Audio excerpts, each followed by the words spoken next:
Vamos meditar em Provérbios, mais precisamente em Provérbios 5, onde relata a história de um jovem que estava se envolvendo com mulheres que não eram para ele. O sábio lhe adverte e sobre essa perspectiva eu já quero te fazer uma pergunta.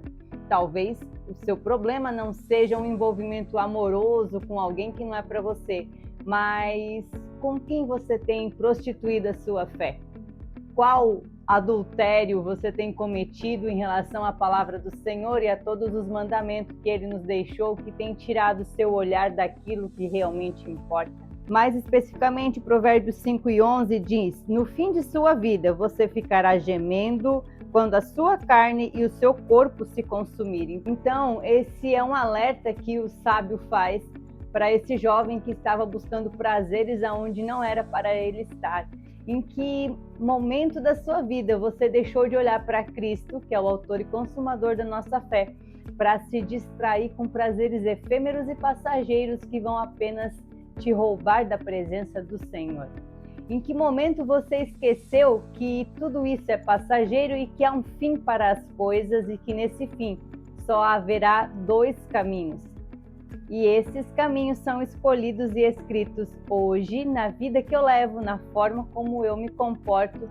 É assim que eu escrevo o meu destino final. Mas para isso nós vamos contar com a ajuda de ninguém menos do que o príncipe dos pregadores, Charles Spurgeon, e o seu sermão de número 667, que é de uma riqueza absurda.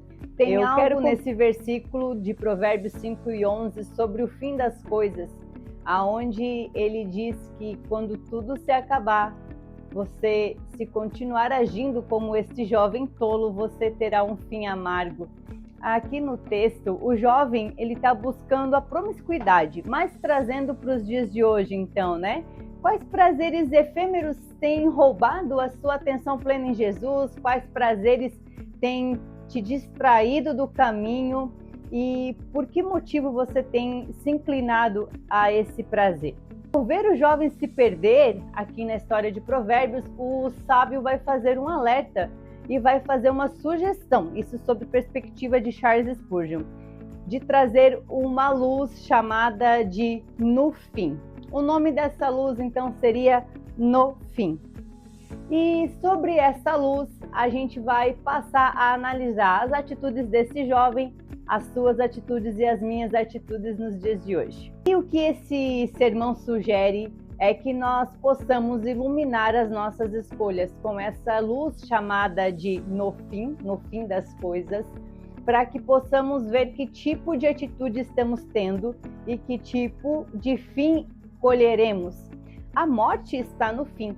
Ela é inevitável a todo ser humano, quer seja bom ou mal, próspero ou pobre. O fim ele é inevitável e ele é o caminho de todo ser humano. Isso já está definido. Porém, no fim haverá o julgamento. Pense no julgamento por um momento como algo a que todos seremos submetidos. Talvez em um momento você esteja rindo de alguém e no momento seguinte você estará no lugar do réu. Isso muda totalmente a perspectiva da situação. Esse é o convite de Charles Spurgeon ao tratar o julgamento com essa luz chamada de no fim. A ideia é que a gente consiga identificar como estamos agindo durante. Para esse grande dia do julgamento final, como gostaríamos que fosse este filme que estamos escrevendo agora em vida? Se pensarmos por um minuto, será que teríamos ainda o mesmo tipo de atitude que temos, sabendo que tudo isso será revelado um dia? A palavra do Senhor é muito clara em dizer que aquilo que a gente plantar, colheremos. E muito mais do que isso, por aquilo que fizermos, seremos também julgados. Então, é muito importante que nós, como cristãos, tenhamos isso em mente e tenhamos isso muito claro, de que nada, absolutamente nada, passa em branco. Nenhuma atitude nossa, quer seja consciente ou inconsciente, ela irá apenas acabar. Não existe nada neutro no mundo espiritual.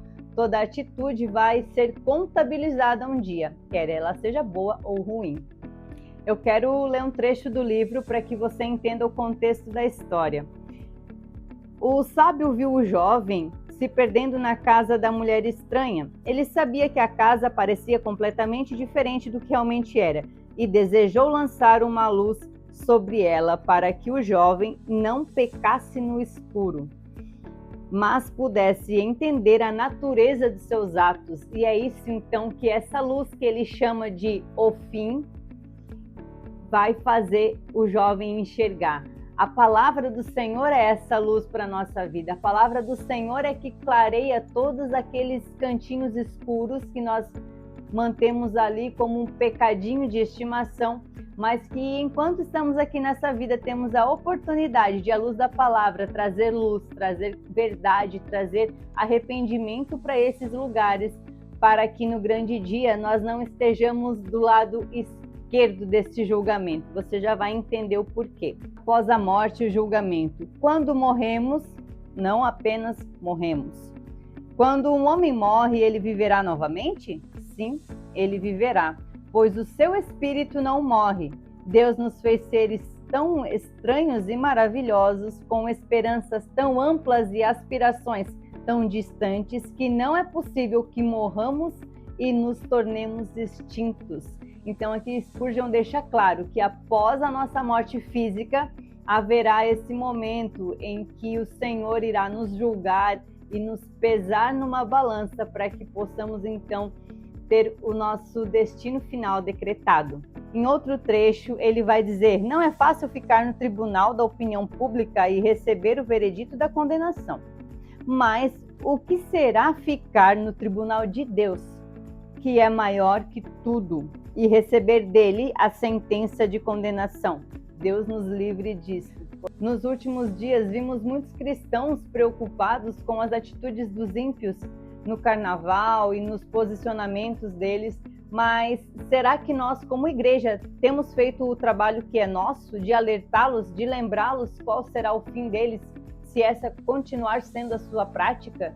De alertá-los sobre o grande dia, sobre o arrebatamento, sobre o julgamento? Será que nós, como igreja, estamos falando o suficiente disso para que nós possamos alcançar essas vidas ao invés de simplesmente criticá-las sem sequer apresentar a nossa fé? Diz que o óbvio precisa ser dito, e não é só porque uma verdade é muito clara para mim que ela é clara para todo mundo. Talvez essas pessoas estejam agindo assim porque nunca ninguém pregou o amor de Deus para elas, porque o cristão que elas conheceram no trabalho desperdiçou a oportunidade de fazer Cristo famoso e fez condutas que não eram tão cristãs assim serem implantadas na mente dessa pessoa como a conduta de um cristão. É certo de que aqui na terra o joio e o trigo estão compartilhando os mesmos ambientes. É certo que enquanto estamos aqui, nós inevitavelmente estaremos misturados com cristãos que são de fato a imagem de Cristo, que são de fato alguém que professam a sua fé e a respeitam e tenha a devida devoção ao Senhor, mas também há muitos de nós que estão fazendo um desserviço.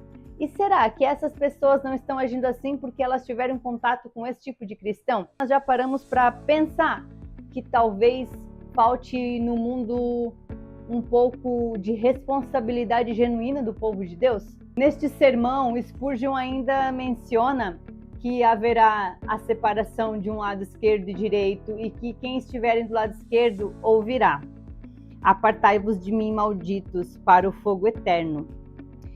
E ele sugere, eu queria que vocês olhassem para todas as suas ações à luz do dia do julgamento.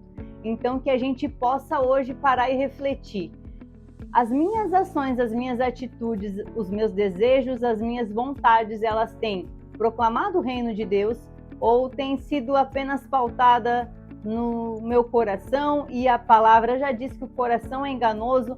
E será que as minhas ações estão de fato glorificando o nome de Deus ou estão apenas fazendo com que pessoas tenham uma visão errada de Cristo por causa de mim? De que lado eu estarei no dia do julgamento final? Do lado que vai ouvir apartai-vos de mim, pois não vos conheço? Ou eu estarei do lado das pessoas que felizmente ouvirão da boca do Senhor: então o rei dirá aos que estiverem à sua direita: venham, benditos do meu Pai, venham herdar o reino que está preparado para vocês desde a fundação do mundo. Qual será a frase direcionada a mim neste dia? A vida que eu vivo hoje me encaminha para um desses dois destinos finais. E será que eu, como cristã, tenho convicção do que eu ouvirei neste grande dia?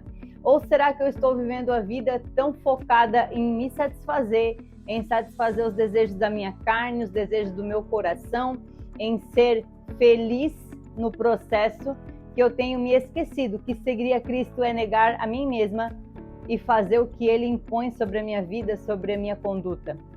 Será que nós estamos tendo consciência do real peso deste dia? Ou será que estamos vivendo a vida deliberadamente?